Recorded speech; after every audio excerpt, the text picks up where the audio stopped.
अस्सलाम वालेकुम नाज़रीन, प्रोग्राम ओपिनियन में अली काजी में भली कार आम आया यासिर अहमद। हमको स्टूडियो में ज्वाइन कंदा सीनियर तजियाकार अली काजी साहब।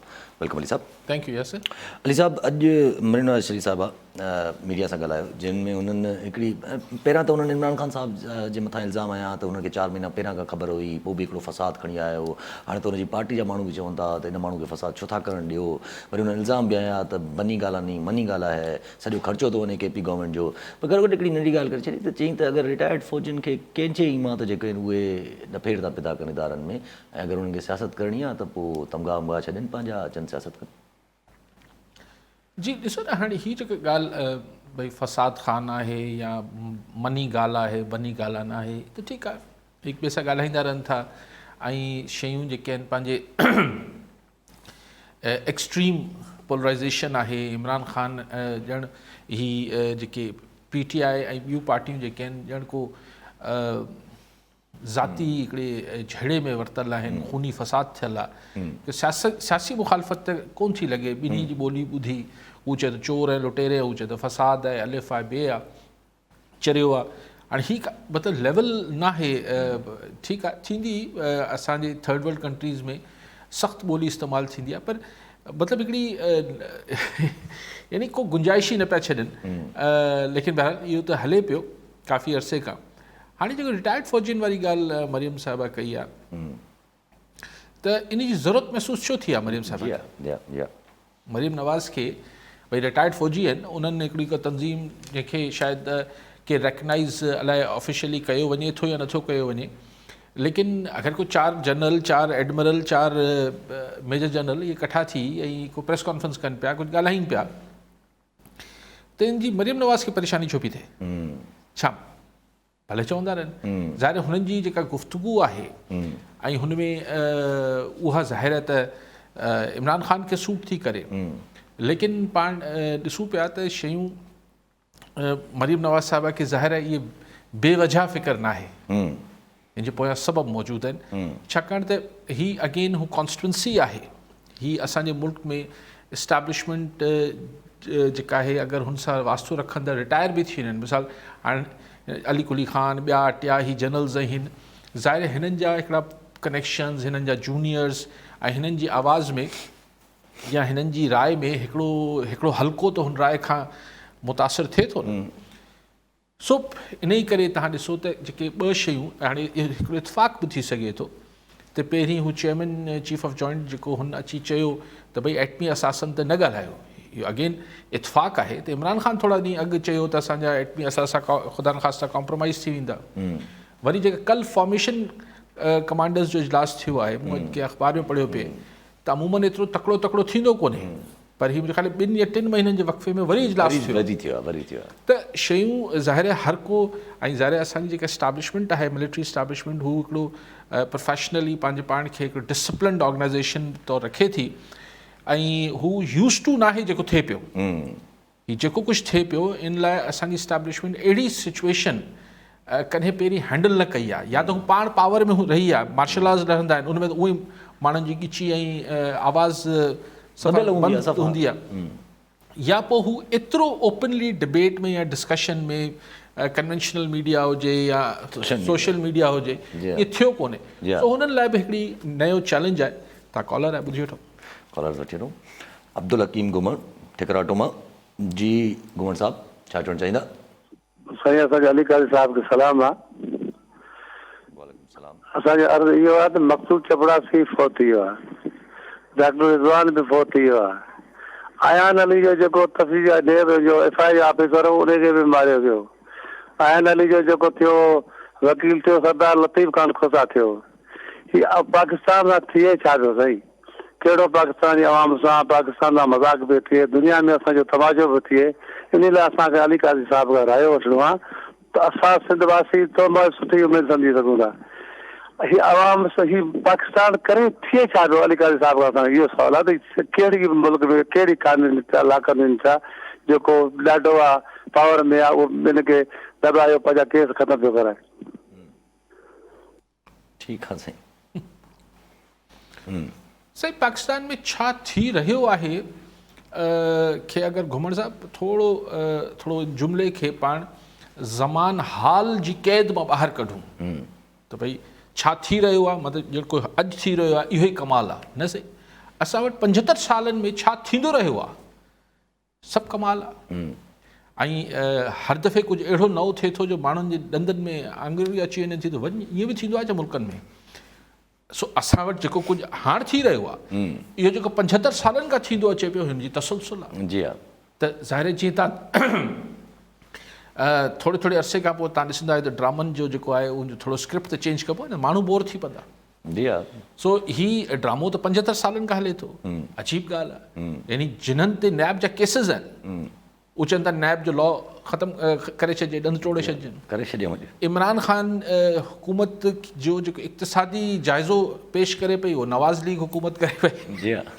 हा, अॼु जेको मुफ्ता इस्माइल जेको इक़्तिसादी जाइज़ो ॾिनो, हा, त जेको इकनॉमिक रिव्यू ॾिनो सॼो साल जो, जी हा, उस साल में 9 महीना त इमरान ख़ान जी हुकूमत हुई। जी हा। त हाणे पहिरियों दफ़ो थियो त हिकिड़ी पार्टी जी हुकूमत जो जाइज़ो अची ॿी पार्टी ॾिए पई ऐं हुन सॼो नेगेटिव ॾिनो, हीअ हदफ़ पूरो न थियो। अगरि इमरान ख़ान जी हुकूमत हुजे हा उहो अहिड़ो शानदार पेश करे असां साल में सही हेॾो टैक्स करतो, हेॾो थी वियो, हीअ थी वियो, सभु हदफ़ पूरा थी विया। छाकाणि त नवाज़ मुफ्ता इस्माइल वेठो आहे चए थो को हदफ़ पूरो कोन थियो। सो असांजे हीउ तमाशा हाणे हू त वीचारो मरी वियो मक़सूद चपड़ासी अलाए छो चवनि था वीचारे खे, लेकिन बहरहाल हूंदो ऑफिस अटेंडेंट हूंदो या कुझु हूंदो, पर हू दुबई कीअं हलियो वियो? एग्ज़ैक्टली, इहा बि ॻाल्हि थोरी। मरहूम दुबई पे रहंदो हो छा? अलाए पक हिते हुयो, पकतो बि हुयो, पोइ ॻाल्हियूं बि हुयूं। सची ॿुधायो कोन पिया, तव्हांखे ख़बर आहे? अच्छा, मूंखे न वीचारो गुज़ारियो, अलाह उनजी मग़फ़िरत करे, जेको बि हो मक़सूद चपड़ासी। लेकिन त मतिलबु हुन केस जो त लिंक ई ख़तमु थी वियो, लिंक ख़तमु थी वियो, हाणे केस में कुझु न रहंदो। की विटनेस ख़तमु भई जंहिंजे लाइ चयो वियो त हुनजे अकाउंट मां पैसा फिरिया पे, 16 अरब त उहो हा या न करे आहे, पर हू दुबई में हो, इहा ॻाल्हि ख़ुदि अजीब आहे। जी हा, इहा बि हिकिड़ो अजीब ॻाल्हि आहे त दुबई में गुज़ारे वियो। अच्छा, पोइ अगरि हू वीचारो गुज़ारे वियो आहे त ज़ाहिर हाणे उहो केस त कोन रहंदो। सो घुमण साहिब खे हैरत थिए बि छा थी रहियो आहे, ऐं चवंदासीं छा थींदो आयो आहे, इहो उहो ई थी रहियो आहे। असां वटि मोह माड़बे में शयूं कॾहिं थियूं आहिनि, पर शल कॾहिं असांखे को सिधे रस्ते ते हलणु शुरू कयूं। जी हा, जी हा, जी हा। अच्छा भई जेको इमरान ख़ान साहिबु जेका साज़िश वारो एल्मियो हलाईंदा अचनि था, कल्ह बि जेका तव्हां फॉर्मेशन वारी मीटिंग आहे उन में बि रीअटरेट कयो वियो जनरल बाजवा साहिब जे तरफ़ां त आर्मी जी सोल ड्यूटी इहा आहे त असां मुल्क जी सोवेनिटी खे सेफ गार्ड कयूं। हू त बार बार वॼाइनि था पिया ऐं उन साज़िश बरक़रार रखियूं। न, इमरान ख़ान चयो पियो त भई पोइ फ़ौज खे अगरि ख़बर हुई त साज़िश थी आहे, जी हा, तब बि न रोकियूं, त पोइ रोकियूं छो न? जी हा। पर हाणे सुवालु इहो आहे त छा हुन जेका सिक्योरिटी काउंसिल जो इजलास हो उन में इहो तइ थियो त साज़िश थी आहे, या इहो तइ थियो सिर्फ़ु त ही हुन लेटर लिखियो आहे अमेरिकन नो मुदाख़लत, माना उहो ई जीअं। ॾिसो ख़ान साहिब त हींअर हिकिड़ी अहिड़ी सिचुएशन में अची वियो आहे जी हा, जिथे ख़ान साहिब लाइ राइट बि मोड़णु ॾुखियो आहे ऐं लेफ्ट बि मोड़णु ॾुखियो आहे। यू टर्न ख़ान साहिबु हणंदो रहियो आहे ऐं हुनखे चवंदो बि आहे त आउं यू टर्न जो बादशाह आहियां, ऐं वॾा सियाणा जेके आहिनि यू टर्न हणंदा आहिनि, ख़ान साहिबु हुन जस्टिफाई कंदो आहे। हींअर यू टर्न छा हणे? मिसाल ख़ान साहिब खे अगरि जीअं शेख रशीद टाइप माण्हू चवनि पिया त यार हिनखे थोरो रैशनल थियणु खपे, छा करे? मिसाल अगरि तव्हां मशवरो ॾियणु चाहियो ख़ान साहिब खे त भई ख़ान साहिबु छा करे? मिसाल ख़ान साहिबु चाहे चुप करे वेही रहे, न चुप करे वेही रहे त कमु ख़तमु थी वियो। अच्छा, अगरि चुप करे न वेहे त कंहिंजे ख़िलाफ़ु ॻाल्हाए? सिर्फ़ु इन्हनि जे ख़िलाफ़ु ॻाल्हाए, ही 11 जमातनि जे ख़िलाफ़ु? बहितर त इहो ई हूंदो। ठीकु आहे, हाणे इहो त तव्हांजो मशवरो आहे न, बहितर इहो थींदो। पर हू जंहिं स्टेज ते माना पोइ साज़िशी थ्योरी खे ख़तमु करे छॾे ऐं जेको हुनखे जेको न्यूट्रल्स पारां न पई सपोर्ट अचे त उहो सपोर्ट कीअं हासिलु करे? पोइ तव्हां अगरि इहो मशवरो ॾींदो ख़ान साहिब खे, सही वक़्तु जो इंतज़ारु कयो, शयूं फिरंदियूं आहिनि, माण्हू मुख़्तलिफ़ उहिदनि ते अची वेंदा आहिनि, उहिदनि तां हलिया वेंदा आहिनि, ॿिया ईंदा आहिनि, ॿियनि जी सोच ॿी हूंदी आहे। शायदि हुन वटि ईअं इतला न हुजनि, जी हू सोचींदो हुजे त ॿिया बि ईंदा त शायदि हाणोकनि खां बि वधीक ॿिए पासे न ध्यानु ॾियनि, थी सघे थो न। ख़ान साहिब जी पंहिंजी इंफॉर्मेशन हूंदी। सो ख़ान साहिब वटि इहा पेस रखण खां सवाइ हाणे अजीब ॻाल्हि कनि था। कल्ह बि चयूं त जेके दुश्मन आहिनि, अमेरिका आहे, फलाण आहे, ढमकाइण आहे, उहो पाकिस्तान जी फ़ौज ऐं PTI खे कमज़ोर ॾिसणु चाहिनि था।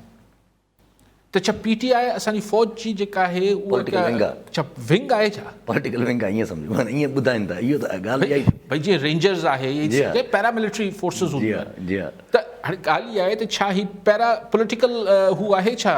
PTI का तंज़ीम आहे जेको हुनजो हिकिड़ो शोबो आहे, सियासी शोबो आहे छा असांजी आर्मी जो अमेरिका या मुल्क दुश्मन जेके आहिनि आर्मी खे बि कमज़ोर करणु चाहिनि था, PTI खे बि करणु चाहिनि था? कमाल थी वियो। हिकिड़े पासे इहो चए थो त ज़रे घटि इहा ई ॻाल्हि थी वई न।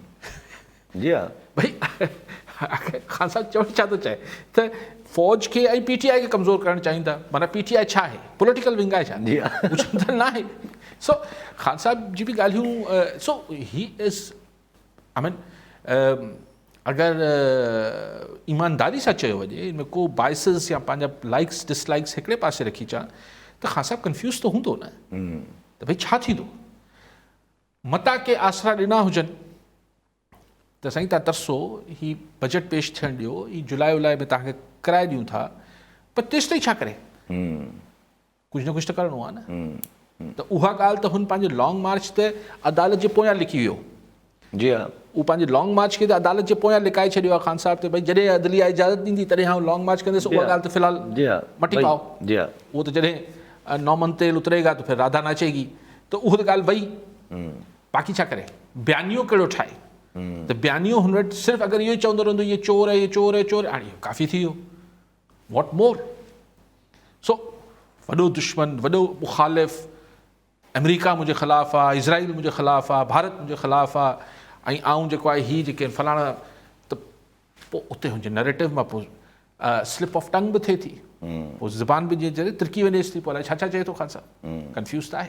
अच्छा, पोइ इमरान ख़ान साहब, ॻाल्हि इहा आहे त PTI या इमरान ख़ान साहब जेको आहे उहो 100% ई रिलाए करे थो टुवर्ड्स जेके बि आहिनि इदारा असांजा या एस्टेब्लिशमेंट, उनजे वटि 100% रिलाए करे थो इमरान ख़ान साहब। माना पोइ इहो जेको बि आहे त छा पंहिंजी तंज़ीम साज़ी ते थोरो कमु करे वठनि थोरो? असांजे मुल्क में ख़ान साहब त ख़ुदि हुनजो बेनिफिशरी आहे। जी हा। त असांजे मुल्क में तव्हां कुझु बि करे वठो, माज़ी में इहो थींदो आयो आहे त अगरि तव्हांखे ग़ैबी हिमायत हासिल न आहे तव्हां नथा थी सघो कुझु बि। इट्स अ फैक्ट न। हाणे ॾिसो, इनमें त को माण्हू छा इनमें छा हाणे इनमें कहिड़ी पर्देदारी आहे? हाणे फैक्ट आहे त ख़ान साहब त हुनजो बेनिफिशरी बि आहे। ख़ान साहब छा हो? ख़ान साहब खे हिकिड़ी सीट बि मस मिलंदी। जी हा, हिकु त पोइ पाणे ॿुधाए थो त मुशरफ साहब ॿुधायो हिकिड़े इंटरव्यू में त इमरान ख़ान मूंखां, आउं इमरान ख़ान खे 8-10 सीटूं वठी पियो ॾियां, हुन चयो न मूंखे 50-60 सीटूं खपनि। त हुनखे ख़बर आहे इमरान ख़ान खे त भई हुनजो लाहौर वारो मीनारे पाकिस्तान जलसो कीअं थियो, पोइ हीअ कीअं थियो, पोइ सीटूं कीअं ईंदियूं आहिनि, पोइ कीअं वेंदियूं आहिनि, पोइ कीअं मैनेजमेंट थींदी आहे, इलेक्शन कीअं मैनेज थींदा आहिनि, केरु कंदो आहे। तॾहिं त उन्हनि चयो त भई पावर त हर को सम्झे थो त न्यूट्रल्स वटि आहे। ऐं तव्हां ॾिसो त असांजी इस्टेब्लिशमेंट बि जीअं मूं शुरू में ॻाल्हि पई कई त ज़ाहिर आहे हुन लाइ बि हिकिड़ो बिल्कुलु ई यूनिक सिचुएशन आहे। हूंदा न माण्हू खे हिकिड़ा हूंदा आहिनि त भई हीअं थींदो त हीअं थी वेंदा, हीअं थींदो त हीअं कंदासीं, हीअं थींदो त हीअं कंदासीं। हाणे कल्ह हिकिड़े शाहीन सबाई हिकिड़ो ट्वीट कयो आहे, हुनखे त भई शौकत तरीन जेको आहे उनखे प्रेशर आहे न्यूट्रल्स पारां त हू इमरान ख़ान छॾे, उन ते ISPR तरदीद कढी आहे। यानी इंडिविजुअल स्पेसिफिक आहे न, ISPR कॾहिं कंदी आहे। त हिकिड़े शाहीन सबाई जे ट्वीट खे जेको आहे तरदीदूं करे पई ऐं चए पई त असीं कानूनी, सो दैट मीन्स के इशू त आहे न मुल्क में जेको ही हिकिड़ो ख़ामोश हिकिड़ो नैरेटिव। ठीकु आहे, हाणे ओतिरी शिदत न आहे, लेकिन उहो बयानियो हवा में त गुम कोन थी वियो आहे। ऐं सोने पे सुहागा इहा आहे त नवाज़ लीग वारा या हीअ जेको 11 जमाती इतिहाद आहे, इहो मतिलबु डूअर यानी कुझु अहिड़ो कनि जो माण्हुनि में को का ॻाल्हि थिए उहा बि नज़र नथी अचे। हिननि जो ऑलरेडी परसेप्शन अहिड़ो वेझी वियो आहे जो वेठल आहे पहिरियां खां, जो वॾो मुश्किल थी थिए माण्हुनि खे। अच्छा भई जेका इहा निकिती ट्वीट जी ॻाल्हि, त अॼु इस्लामाबाद हाई कोर्ट में रिमार्क्स हुया हिकिड़ा पंहिंजो PTI जी हिकिड़ी रहनुमा आहिनि, उन्हनि खे ट्वीट्स करण ते FIA केस कयो हुयो ऐं बग़ावत जो केस हो। त इस्लामाबाद हाई कोर्ट चयो त भई ट्वीट्स ते बग़ावत जो केस नथो ठहे, ऐं ट्वीट्स इदारा जेके आहिनि उहे ट्वीट्स खां घणो मथे हुजणु खपनि। इदारनि वटि ॿिया बि कम हूंदा आहिनि, ट्वीट्स ते इदारनि खे कहिड़ो फ़र्क़ु थो पए? हा, मूं पढ़ियो पियो इस्लामाबाद हाईकोर्ट इहो बि चयो त ऐं इदारनि खे पंहिंजे किरदार ऐं अमल सां पंहिंजी मञाइणु खपे, पंहिंजी इज़त वधाइणु खपे। पाण ॾिसो न, ॻाल्हि इहा आहे त अगरि को छोकिरी छोकिरो मतिलबु जीअं हिन शीरी मज़ारी जी धीउ ते बि इल्ज़ाम आहिनि त हू बि एंटी एस्टैब्लिशमेंट ट्वीट्स करे थी, हुन ते बि शायदि केसिस वेसिस जी ॻाल्हि शीरी थिए मज़ारी पाण ते। ॻाल्हि इहा त छा वाकई में हिकिड़ो को छोकिरी या छोकिरो को ट्वीट करे पियो या को फेसबुक ते स्टेटस रखे पियो, हुन सां ख़ुदा न ख़ास्ता मुल्क खे ख़तरो थी सघे थो छा? डिबेटेबल शइ आहे, दुनिया में थींदी आहे, दुनिया में छा छा हुते माण्हू ॻाल्हाइनि था, लिखनि था, असां वटि छाकाणि त इहो हिकिड़ा ठहियल आहिनि त भई हिननि शयुनि जे बारे में तव्हां ॻाल्हाए सघो था, हिननि शयुनि जे बारे में तव्हां नथा ॻाल्हाए सघो। सो उन में जॾहिं इहे जेके हिकिड़ा 6-7 ॾहाकनि खां हिकिड़ा जेके अणलिखियल ऐं अणचयल हिकिड़ा उसूल आहिनि त भई ही तव्हांजा डूज़ आहिनि, ही डोंट्स आहिनि, ही तव्हां करे सघो था, ही नथा करे सघो, त जॾहिं उहो पहिरियों दफ़ो टुटनि पिया त घबराहट त आहे न। जी हा, अच्छा, पर हिन में हिकिड़ो काउंटर आर्ग्यूमेंट जेको ईंदो आहे उहो इहो ई ईंदो आहे न त हीउ हिकिड़ो अगरि ईअं थींदो रहियो त हीउ 5th जनरेशन वारो सिस्टम आहे ऐं इदारा कमज़ोर थींदा त मुल्क कमज़ोर थींदो। यस, ॾिसो आउं नथो चाहियां इहो थियणु खपे, ऐं पाण ते तवजो कयूं पिया त हीउ इस्लामाबाद हाई कोर्ट चए थो त ट्वीट सां इदारा जेके आहिनि मथां हुजणु खपे।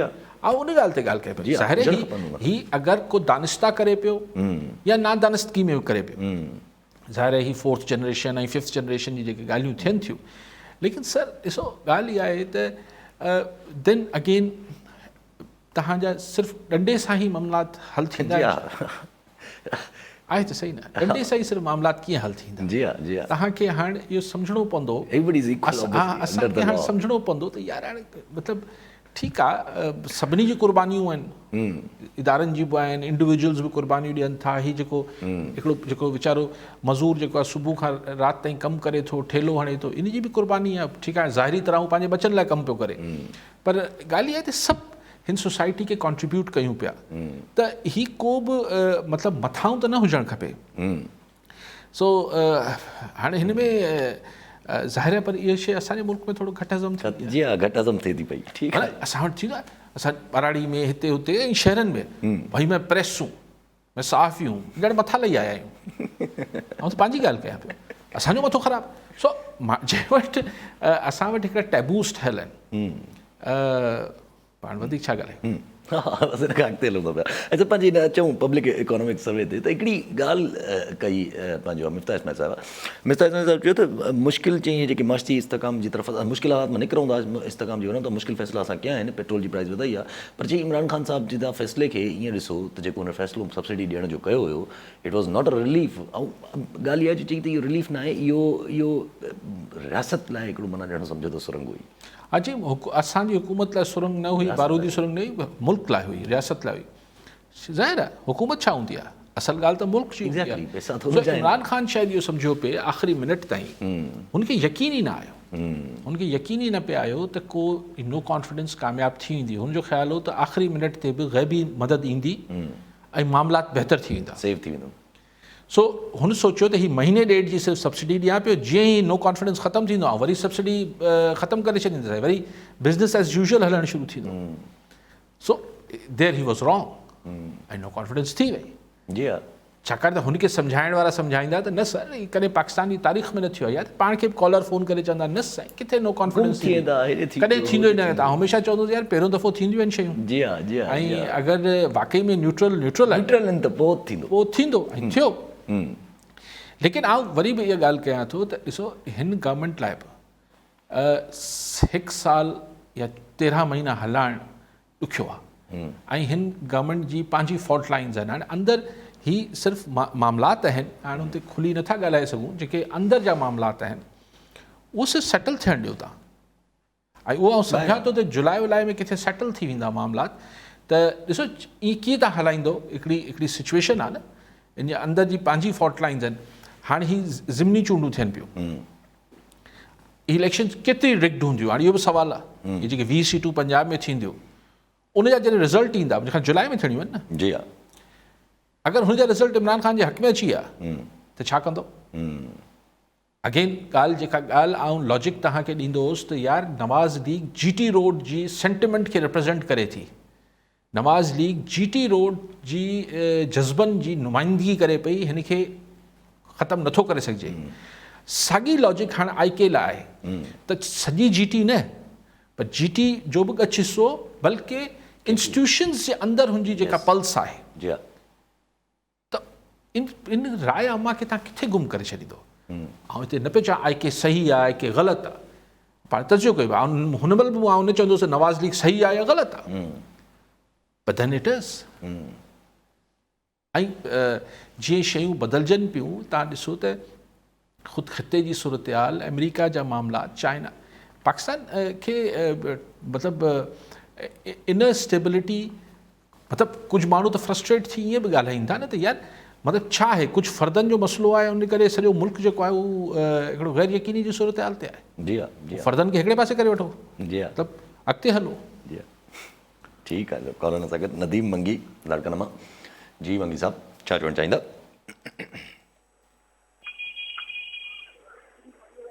जी मंगी साहब, साईं ॻाल्हायो, आवाज़ अचे थो?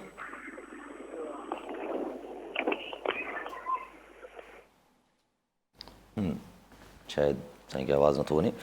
अली साहब, पंहिंजी ॻाल्हि हले पई त जीअं तव्हां ॻाल्हि कई त ज़िमनी इलेक्शन जे रिज़ल्ट्स खे केरु मञींदो, केतिरा फेयर थियनि था।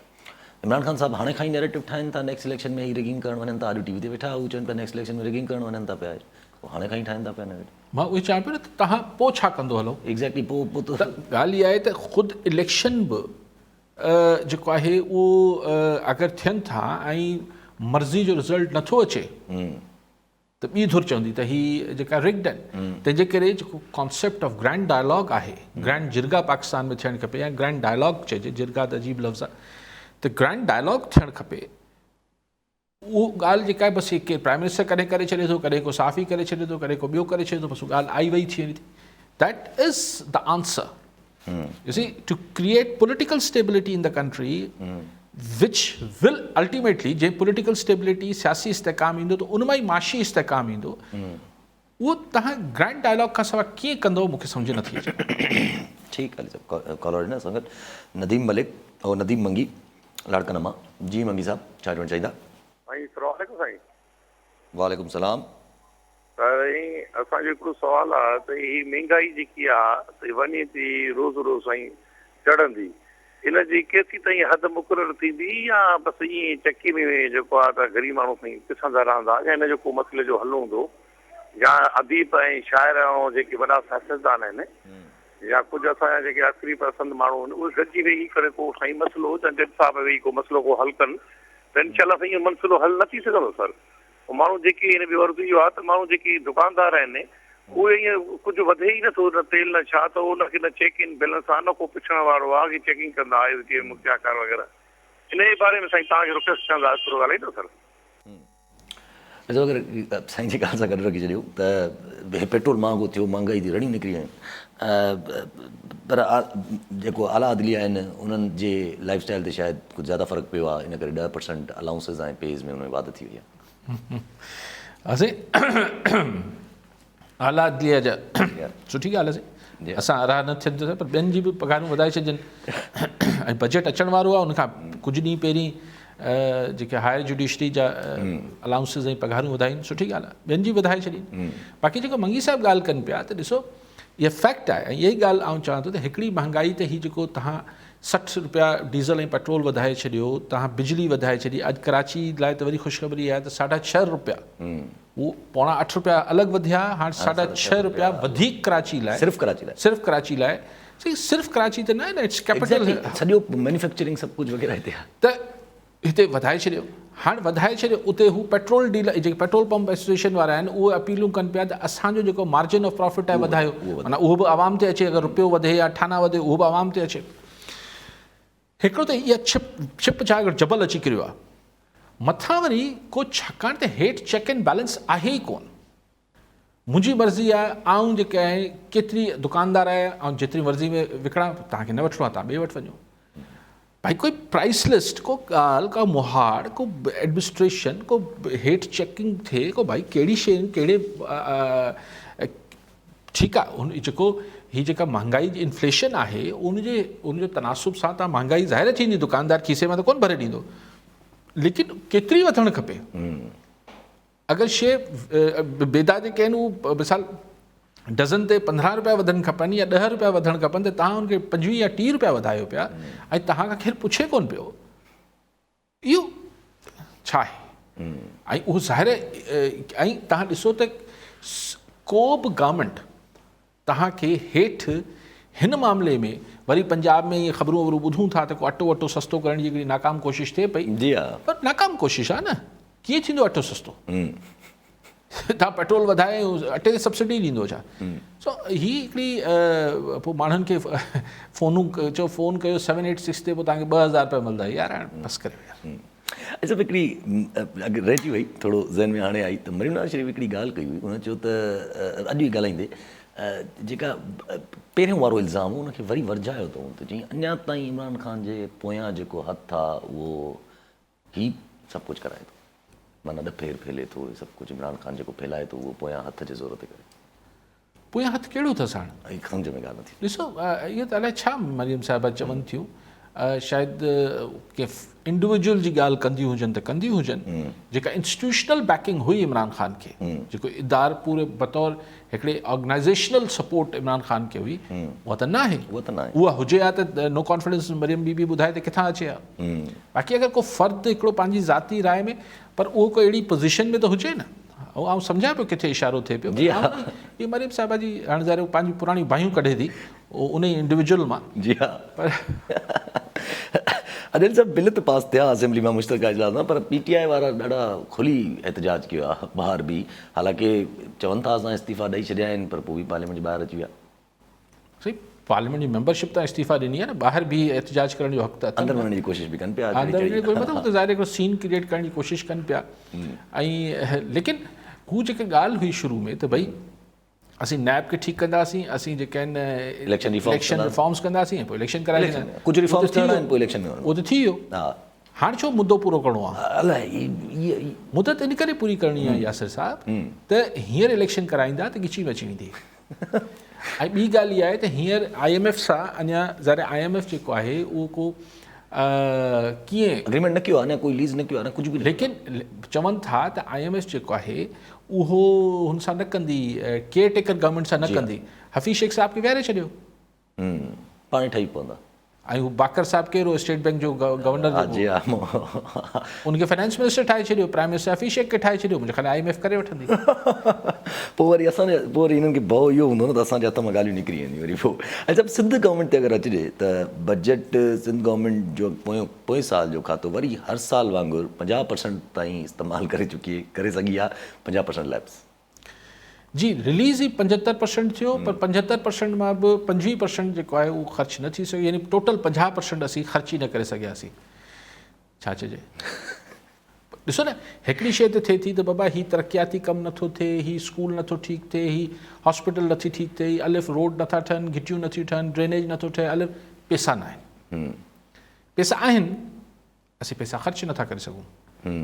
त हाणे हिन में ज़ाहिर आहे मूं त कई दफ़ा CM मुराद अली शाह खे मीटिंगूं कंदे ॾिठो त काफ़ी नाराज़ बि थियो ब्यूरोक्रेसी सां ऐं पंहिंजे वज़ीरनि सां त भई हीअ तव्हां ख़र्च छो न स्कीम्स कंप्लीट छो न पियूं थियनि।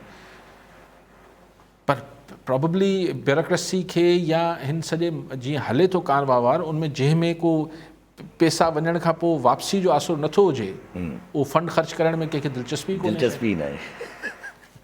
ऐं माना पोइ अगरि जे माना अफ़सोस सां जोड़ो पए त माना तक़रीबन तमामु घणी इनकॉम्पिटेंस आहे न पोइ इहा। इन खां वधीक माण्हू छा थो चई सघे? कहिड़ो लफ़्ज़ इस्तेमालु करे सघे थो? इन खां वधीक माण्हू छा थो चई सघे त क्लियर इंडिकेशन आहे इनकॉम्पिटेंस जी। ऐं सभु पंहिंजो इन सां ई करे रखूं त सिंध जा जेके माना जे सम्झजे अगरि जे सिंध जा मिसाल जेके ॾिसे, सिंध जा हिकु त डेवलपमेंट जे हिसाब सां हालात तक़रीबन कलेक्टिवली ख़ासि करके KP पंजाब जे अगरि कंपेरिज़न ॾिसिजे त थोरा पोइते आहिनि, इवन एजुकेशन में पोइते आहिनि, तक़रीबन लिटरेसी रेट में पोइते आहिनि। पोइ बि बजट बि असांजो लैप्स थिए थो, का ॿी पार्टी इंट्रस्ट बि नथी रखे। त सी पाकिस्तान ऐं हिन में ॻाल्हि उहा ई आहे त ज़ाहिर आहे त सिंध में अनफॉर्चुनेटली असांजे पॉलिटिकल एजेंडा ते अॼु खां न ज़माने खां ॾहाकनि खां असांजे पॉलिटिकल एजेंडा ते परफॉर्मेंस या कारकर्दगी कॾहिं रही कोन्हे। बदकिस्मती आहे असांजो। तव्हां अदीब ऐं दानेश्वर बि ॾिसो, अॼु खां न, हिननि जा तव्हां 70, 80, 90 जे ॾहाकनि जा मज़मून पढ़ो, हिननि जा कॉलम पढ़ो, हिननि जे असांजे जेके प्रेशर ग्रुप्स या नेशनलिस्ट ग्रुप्स हुआ उन्हनि जी तक़रीरूं पढ़ो, इनकलाब, सुर्ख इनकलाब ईंदो, साईं फलाणी हीअ असां जिदोजहद जेको आहे हीअं कंदासीं, पोइ हीअ थींदो।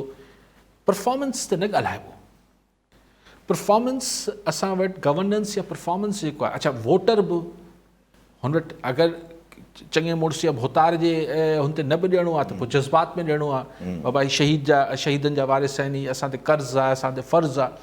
सो जॾहिं हिकिड़ी मार्केट ॾिसो न, अगरि सिंध खे पाण हिकिड़ी पॉलिटिकल मार्केट तौरु ॾिसूं त जॾहिं हुन मार्केट में जेके ख़रीदार आहे यानी आम माण्हू, उनखे गवर्नेंस या परफॉर्मेंस सां वास्तो ई कोन्हे, त जेके ख़रीद कंदड़ आहिनि असांजा सियासतदान उहे बि उन्हनि खे उहे ई ॾियनि था। त ठीकु आहे, तव्हांखे हीअ नारा खपनि, तव्हांखे हीअ शयूं खपनि, तव्हांखे हू शयूं खपनि, तव्हांखे मिटी माइटियूं ऐं राज भाग हिन जे हवाले सां वोट ॾियणो आहे त बसि पोइ रोड रस्ता न मिलिया त ख़ैर आहे न। जी हा, बाक़ी तव्हांजे लाइ ऐं कोई हीअ अॼु खां न, हीअ असां तव्हां खणी ॾिसो सिंध जी डिघी तारीख़, जॾहिं खां इलेक्ट्रोल पॉलिटिक्स शुरू थी आहे 70s खां, असां वटि परफॉर्मेंस ते कॾहिं वोट मिलियो आहे? जी हा, जी हा, जी हा। कालाना सागर, गुलाम मुर्तज़ा बलोच, मीरपुर ख़ासमा। जी बलोच साहब, छा चवणु चाहींदा? अस्सलाम वालेकुम साईं अली काज़ी साहब, साईं जिन खे सलाम अर्ज़ु करियां थो, ऐं यासिर साहब तव्हांखे सलाम अर्ज़ु करियां थो। वालेकुम सलाम। रिश्ता घणा पर जीजल अमर फर्स्ट आहे। जीजा जी रहल ते ॾाढो अफ़सोस थियो ऐं काफ़ी थिया आहिनि, ऐं साईं खे कॉल कोन करे सघियो। अला साईं जवार रहमत में जायूं ॾे ऐं साईं जिन खे ख़बर अता करे। सर इहो हिकिड़ो सुवाल मूंखे करिणो आहे त अॼु जेकी हिनजी डॉक्टर आमिर लियाकत जी डेथ थी आहे, ऐं ॿियो लंडन में हिकिड़ी ॿी डेथ थी आहे मंज़ूर, इहो पंहिंजो मक़सूद चपड़ासी। इमरान खान हुनखे अक्सर चवंदो रहंदो त हीअ पाकिस्तान जो जेको इकनॉमिक्स क्राइसिस हले पियो, इहो कॾहिं रिज़ॉल्व थींदो, इन ते साईं जिन खां थोरी राय पुछणी, वॾी महिरबानी। Thank U sir. ठीकु आहे साईं। साईं वॾी महिरबानी जेको तव्हां दुआ कई। बाक़ी जेको हाणे मक़सूद वैसे शायदि दुबई में गुज़ारे वियो आहे, मक़सूद साहब जेको हो चवंदा लंडन में, UAE में गुज़ारे विया आहिनि। बाक़ी आमिर लियाकत साहब त गुज़ारे विया आहिनि। हाणे कीअं गुज़ारे विया आहिनि, को चवनि था त धुओं वधीक जनरेटर जो पसंदि, न्याणी शायदि पोस्टमार्टम न पई कराइण ॾे। पर हीअ ॾिसो, ही मरहूम आमिर लियाकत बि हिकिड़ो अजीब किरदारु असां ॾिठो, मीडिया जो ई माण्हू, तंहिंजे करे हाणे अलाह मग़फ़रत करे, सलाह खेसि जन्नत नसीब करे। चइबो आहे त जहिड़े सां लेखा थींदा आहिनि, मोल सां कहिड़ा लेखा, लेकिन ऐं लेखो मुंहिंजो को ज़ाती आहे बि कोन, लेकिन हिकिड़ी अगरि एहतियात कोशिशि करे, एहतियात सां अगरि डॉक्टर साहिब जो, आमिर लियाकत साहिब जो प्रोफाइल ठाहियां त हिकिड़ो आम नौजवान यकदम एतिरी शोहरत मिली जो हुनखे स्कॉलर करार ॾेई छॾियो। जी हा, रिलीजियस मिनिस्टर। पोइ मतिलबु वॾो मज़हबी मामलात साईं सां जुड़ी विया। हिकिड़े ज़माने में ही रमज़ान ट्रांसमिशन ऐं इफ़्तार शहरी ट्रांसमिशन त असीं ॿुधंदा हुआसीं त सॼे मुल्क में ख़वातीन ख़ासि तरह हीअ जो दुआऊं कराईंदो त लखे मायूं इहे रोईंदियूं हुयूं सां गॾु, माना एतिरो सहर तारी कंदो ऐं हिकिड़ी पूरो हुनजो। पोइ छा अलाए छा थियो, पोइ पहिरियों पोइ पॉलिटिक्स में बि आया, पोइ सभु कुझु थियो, पोइ हीअ जेके पर्सनल लाइफ जा मामलात रहिया साईं जा, त आउं उहो जेका ॻाल्हि कंदो आहियां यासिर साहिब, त जेको ढहो झलणु आहे, पाण सिंधी जो ढगो या मेंह जले, सो ॻाल्हि इहा आहे त उहो पावर जेको ढहो आहे, उहो चाहे पैसे जो हुजे, चाहे ताक़त जो हुजे, चाहे शोहरत जो हुजे, चाहे अकुल जो हुजे, चाहे जेको आहे पंहिंजे पर में वॾी जेको आहे ॾाहप जो हुजे, ढहो आहे जेको तॾहिं चइबो आहे त जेको ॾाहो माण्हू हूंदो आहे उहो घटि ॻाल्हाईंदो आहे, in the sense of the word की हू ॿुधंदो बि आहे, उहो हर वक़्तु। छाकाणि ऐं तव्हां उहो ॾिसंदव त हिकिड़ा जेके सूडो इंटेलेक्चुअल्स हूंदा आहिनि, उहो खाम में पिया ॻाल्हाईंदा आहिनि। तव्हांखे महफ़िल, हाणे असांजी त मजबूरी आहे, असांखे त इन ॻाल्हि जा पैसा मिलनि था त इहे कयूं, पर ॻाल्हि इहा आहे त असीं इंटेलेक्चुअल आहियूं बि कोन, टू बी ऑनेस्ट। पर हीअ जेको सूडो इंटेलेक्चुअल हूंदो आहे उहो घणी पच कंदो आहे, त उनखे हू पंहिंजी सो कॉल्ड इंटेलिजेंस ते वॾो नाज़ हुजे त उहो हज़म नथी थिए। लाइक शोहरत ख़ुदि हिकिड़ो वॾो हू नशो आहे, जे पावर हिकिड़ो नशो आहे, ताक़त, हिकिड़े सूबेदार खे सिर्फ़ु तव्हां रोड ते बीहारे छॾियो ऐं उनखे चओ त बाबा हिते ॾिस त मोटरसाइकिल वारा हीअं हलनि, गाॾी, उनजो तव्हां हाज़मो ख़राबु थियो वञे, ॿियो पावर, वॾो पावर त छॾियो। सो जेके चवण जी मक़सदु आहे त डॉक्टर साहिबु अला मग़फ़रत करे, अला मरहूम खे जन्नत फ़िरदौस में जॻह ॾे, लेकिन जेको हज़म न करे सघिया पंहिंजी शोहरत जे, बिकॉज़ हिकिड़े ज़माने में ही वॉज द स्टार, जी मतिलबु He could have maintained it. आख़िर में he could have maintained it, he could have done so many things, पर आख़िर में वीचारे पाण बि किथे बयान में चयो त भई हिकिड़े ज़माने हाणे त मूंखे केरु चैनल वारो बि नथो घुराए, ही नथो करे, जेको थियो उनमें अलाह न बदा हाणे ते नथा कयूं त कंहिंजी ग़लती हुई या न हुई, पर अनफॉर्चुनेट हिकिड़ो तमामु नंढे जेको साईं जो जेको ही लाइमलाइट जो जेको लाइफ स्पैन आहे, उहो डॉक्टर साहिब जेको एतिरो वॾो न आहे, तव्हां ॾिसंदो त ही 20-22 सालनि जो लाइफ स्पैन आहे, हुन विया बि उरूज ते, ऐं पोइ चवनि था हर उरूज खे ज़वाल आहे, लेकिन इहो आहे त बहरहाल डॉक्टर साहिबु उनखे हज़म न करे सघियो, पर बहरहाल अलाह मग़फ़रत करे मरहूम जी। ठीकु आहे सर। ऐं हिकु नंढी रखूं कि इंटरनेशनल असल में न्यूज़ 2 ॾींहं पहिरियां ॾिठीसीं त छो जो पेट्रोल जा क्राइसिस थियण वञनि पिया, रशिया सां गॾु मामलात अमेरिका जा ख़राबु आहिनि, त ज़ोर भरियो थो वञे, ऐं बाइडन एडमिनिस्ट्रेशन सोचियो आहे त थोरा नरमी कयूं ईरान जे मथां ताकी पेट्रोल जी का एॾऊं सेटिंग बीहे। सर, ईरान सां मामला ठीकु करणु अमेरिका खे डिघे अरसे खां कंसिडरेशन में आहे, उहो को सिर्फ़ु पेट्रोल जो क्राइसिस न आहे, हीअ त हिकिड़ो इज़ाफ़ी प्रेशर आहे त अगरि हिकिड़े पासे खां पेट्रोल जो मामिलो आहे त ईरान ते कजे, ॿियो ख़ुदि सॼो जेको मिडल ईस्ट आहे, जी हा, उहो बि जी हा, उहो अमेरिका खे इज़राइल खे किथे न किथे एडजस्ट कराइणो आहे। इज़राइल जो मसइलो इहो आहे त अगरि इज़राइल बि तव्हां ॾिसो त अरब मुल्कनि सां हाणे मामला ठीकु पियो करे, त ईरान सां ऐं सऊदी अरब किथे न किथे रिलक्टेंट बि आहे, जेतोणीकि पंहिंजे सोटनि खे चयो अथसि दुबई वारनि खे तव्हां इज़राइल सां पंहिंजा फ्री ट्रेड बि कयो, सभु कुझु कयो, छाकाणि त पोइ जेको मुस्लिम सेंटिमेंट एंटी इज़राइल आहे, अगरि पोइ हू वधीक फोकस ईरान ॾे थींदो, पर हाणे मसलक जा मामलात पंहिंजी जाइ ते आहिनि, त इन करे ही जेको मतिलबु ईरान सां, ऐं हा ॿियो फैक्टर जेको चाइना जो तमामु घणी वेझड़ाइप ईरान सां आहे, त हिन ख़िते में इंडिया जो बि इंट्रस्ट इहो आहे त ईरान सां मामलात बहितर थियनि, लेकिन हाणे कहिड़ी टर्म्स ते ऐं कॾहिं इहो ॾिसजे, लेकिन तव्हांजी ॻाल्हि त दुनिया कीअं हलंदी आहे। अॼु कल्ह शायदि अॼु किथे अख़बार में पढ़ियमि त यूक्रेन में जेको लखे टन जेको हिन जा कणिक जा गोदाम हुआ, उनखे बाहि ॾेई छॾियूं अथनि। असां उतां घुराईंदा आहियूं, असीं उतां घुराईंदा आहियूं, इम्पोर्ट कंदा आहियूं, उहो खाइण जहिड़ी हूंदी आहे या न हूंदी आहे, कचिरो हूंदो आहे, लेकिन बहरहाल असीं उतां इम्पोर्ट कंदा आहियूं। सो ख़ुदि कणिक जो बहरान, पेट्रोल जो बहरान, ही ऐं पर रशिया बि केसि ताईं हिन खे सस्टेन कंदो। एग्जैक्टली उहो जीअं तव्हां प्रिडिक्शन पहिरें ॾींहं ते ॾिनी हुई त इहा शायदि पुटिन लाइ पंहिंजे लाइ ज़वाल साबित थिए, इहा क़िस्म जी वॉर तव्हां ॾिसो हुन तरफ़ वञे थी, छो जो मुश्किल हूंदो थियो न। ॾिसो न, जेके हिन टाइप जा एडवेंचर्स हुजनि था या ही जेका वॉर्स हुजनि थियूं, सोवियत यूनियन जे डिबैकल में ॿिया खोड़ सारा फैक्टर ॿिया बि हुआ, पर of course Afghan war was a expensive adventure for Soviet union, ऐं अमेरिका हुनखे ड्रेन कयो, त ईअं ही ख़ुदि अफगान वॉर भले असां ते थोपींदा रहनि ही अमेरिकन्स लाइ हिकिड़ी एक्सपेंसिव हिकिड़ो ड्रेन थियो, अमेरिकन इकॉनमी ड्रेन थी हुन जी। ऐं China in E so China ही जेको चाइना नथो हिन मां सिखे थो ऐं ताइवान वाइवान में हथु विझण खे पासो करे थो, त छाजी जंग, ॻाल्हियुनि जी हद ताईं रखो, पंहिंजो प्रेशर पंहिंजो क्लेम जारी रखो त हीउ आहे मुंहिंजो, ठीकु आहे, जॾहिं आउं पंहिंजे वक़्तु ते वढ़ंदुसि। सो हिन सॼी हुन में आई थिंक कि जेको रशिया में बि ही जेको करे पियो प्यूटन, ही किथे न किथे त ख़ैर प्यूटन मां बि रशिया जी जान छुटणी आहे या न छुटणी आहे, जी हा, तव्हां क़यामत त कोन रहंदो न। ऐं सभु अगरि हिकिड़ो नंढिड़ो कॉमेंट वठूं त इहे सॼा इशूज़ जेके आहिनि उहे यूजुअली ट्रिकल डाउन इफेक्ट मुल्क में अंदरि ई अचणु शुरू थींदा आहिनि, जॾहिं अहिड़े क़िस्म जा ज़ाहिर पेट्रोल क्राइसिस, वर्ल्ड जा प्रॉब्लम्स इहे अची असां वटि ट्रिकल डाउन थींदा, त ऐं असां वटि ऑलरेडी पोलराइज़ेशन आहे, ऑलरेडी इहे आहे, त तव्हां जेका ही हल्की फुल्की सुर्खुनि में इहे ग्रैंड डायलॉग या इहे जेके ॻाल्हियूं अचनि थी पियूं, इहे मुमकिन आहिनि कीअं, neutrals have to be denuclearize them to make that happen? You see, neutrals can change their role and act like facilitators.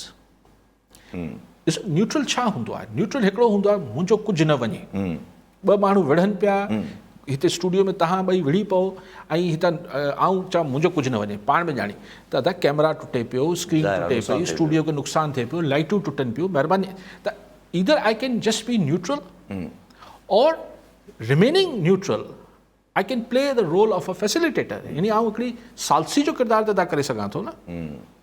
त हींअर बि ॻाल्हि इहा आहे त इमरान ख़ान खे टेबल ते आणणु या जुडिशरी या ख़ुदि या ॿियूं पार्टीज़ हिकिड़ी, पर हुन लाइ कोई एजेंडा त ॿुधाए न। ही मूंखे नथी सम्झ में अचे त अचो मीसा खे मईशत करे वठो, दिस इज़ मज़ाक, मज़ाक सियासी मिसाक ते ॻाल्हियूं थियणु खपनि ऐं रूल्स ऑफ द गेम तय थियणु खपनि।